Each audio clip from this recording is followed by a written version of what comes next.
Syederalun petugas kepolisian mengarahkan putar balik kendaraan pengangkut lembu yang masuk melalui Aceh Tamiang.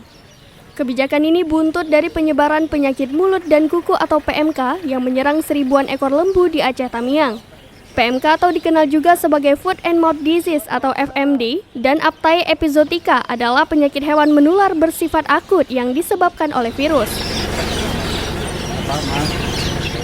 Sanksi putar balik ini secara efektif mulai diberlakukan di Polres Aceh Tamiang pada Selasa 10 Mei 2022 malam. Perjalanan silakan putar balik di dalam surat keterangan ini. Ini kan mau di Polisi memanfaatkan posko Lebaran 2022 di unit pelaksana penimbangan kendaraan bermotor atau UPPKB Semadam untuk memeriksa kendaraan bak terbuka yang terindikasi membawa ternak.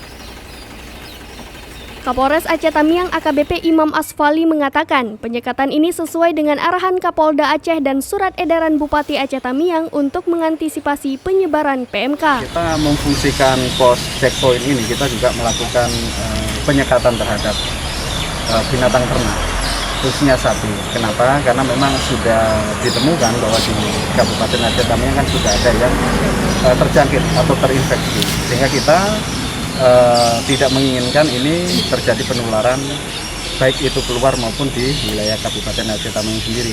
Langkah kita memutar balik apabila kita temukan binatang ternak yang diangkut baik itu ke dalam maupun keluar Aceh Tamiang.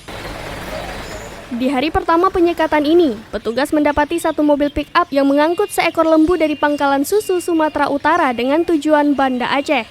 Karena tidak dilengkapi dengan surat keterangan kesehatan hewan, maka kendaraan tersebut terpaksa diarahkan putar balik ke Sumatera Utara.